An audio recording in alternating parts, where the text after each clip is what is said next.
Alright, hey guys, so pretty much I'm going to be talking about anterior pelvic tilt and, you know, kind of like my experience with it. I know it's pretty common really, but I didn't really know what I had it when I had like a sore back and that, so I thought maybe I'll just let you guys in on it, maybe it'll help you or whatever. I ended up going to like a physio and getting it diagnosed properly, which I do recommend doing, but you know, physios can be pretty expensive and that, so I thought I might be able to save someone a couple bucks or something. Anyway, anterior pelvic tilt is pretty much when your hips, instead of being like, you imagine them being like flat, straight, your spine comes down pretty much it's on a 90-degree angle. Anterior pelvic tilt is when your pelvis is pulled forward, like kind of twisted. You end up getting like a big curve in your lower back pretty much, and instead of like your muscles and that taking all the weight, it's pretty much all the weight's on those lower joints, and you end up getting pretty sore, pretty stiff. And working out, like I can't do deadlifts or squats or anything at the moment, so which is pretty shit. But I mean, that's kind of, yeah, working towards that. So pretty much when you got ATP, you got like, looks almost like this big booty pop, and you got this big like curve in your lower back pretty much. And you don't got a big booty, it just looks like, you know, you're kind of just like popping. So yeah, it's pretty much caused by having weak abdominals and tight hip flexors. Pretty much your abs kind of letting loose, not really holding your core together.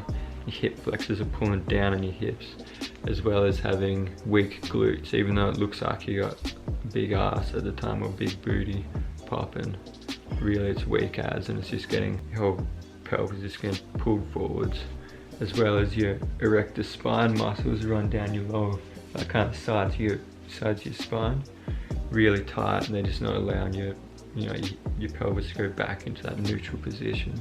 So I'm going to show you guys like a couple exercises and that I've been prescribed by a professional. Obviously I'm not a professional, and he's diagnosed me with this and given me, you know, exercises to target this and get my pelvis back in line, stop that big curve in my spine, and, you know, reduce the pain or risk of injury really. These are called dead bug. Try to push your lower back into the ground so you can't fit your hands under there. Keep your core tight. Yeah. Lift your knees up like that, your feet up, hands up, and just one at a time, while keeping that core as tight as you can. Opposite leg, opposite arm, hold for a second. Opposite leg, opposite arm.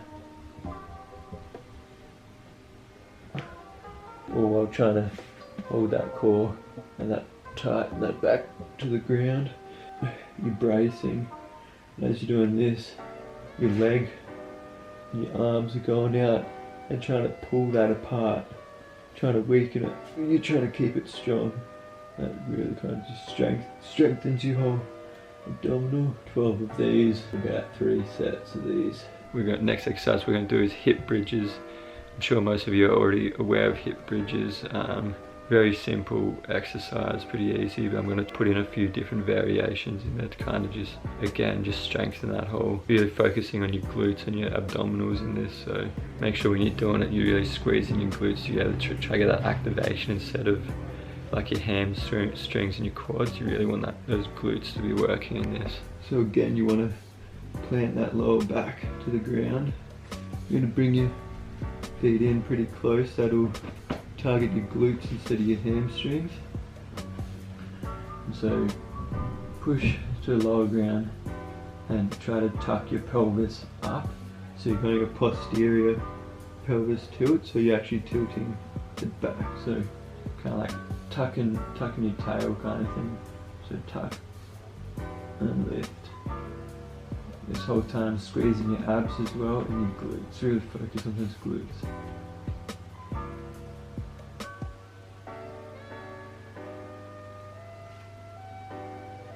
Yeah, so the next thing I'm going to do is another just variation of those hip bridges. This one more just like, it's more difficult, so you know I'm just going to strengthen it a bit quicker, I think. On your back again, planting that lower back to the ground, feet nice and close, and you're going to go 1 foot at a time. So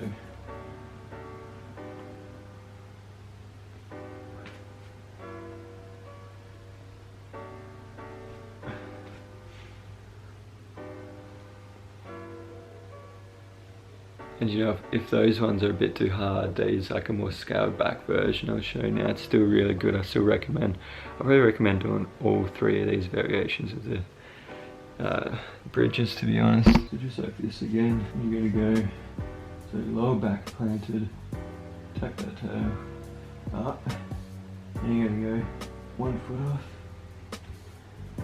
1 foot off.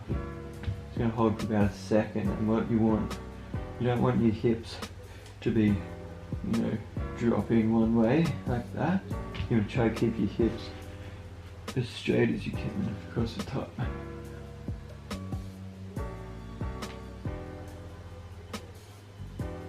So yeah, I've shown you a couple like exercises to do, but I'll show you a couple stretches as well, because it's always good to just stretch out those muscles, especially if they're sore. Kind of like limber up, stop them spasming really. Like I had some real bad back spasms, and the stretching out and that really like took the pain away right then and there. It's like a quick fix pretty much, but the exercises is what you need to make sure that that doesn't come back and you actually fix it. So I'll show you a couple stretches. So this is a simple one called cat camel. What you do, just like this, hands and knees, just round that upper back, couple seconds hold, and down into arching your back.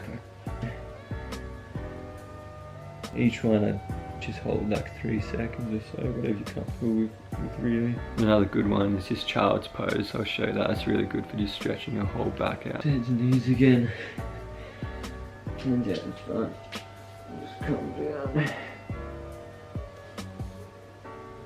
And really with that, you kind of just like going down, hold for like 10-15 seconds and come back out and just get in.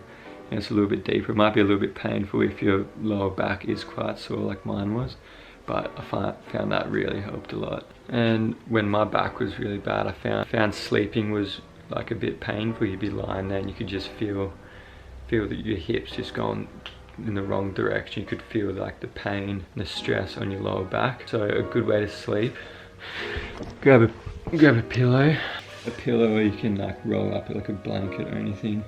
If you want to sleep on your back, you just put it under your knees like that. Or you can like fold it in half so you get a bit higher. You can see, so it brings my knees up a little bit, dropping my hips back into that neutral position, which is where you want it. Takes a lot of stress off your lower back. And if you want to sleep on your stomach, get your pillow, just tuck it right under your gut there, and that again will just put a little bit less stress on your hips, pushing them into that neutral position. And if you want to sleep on your side, like I usually do, I don't sleep on my back or my stomach, I usually sleep on the side.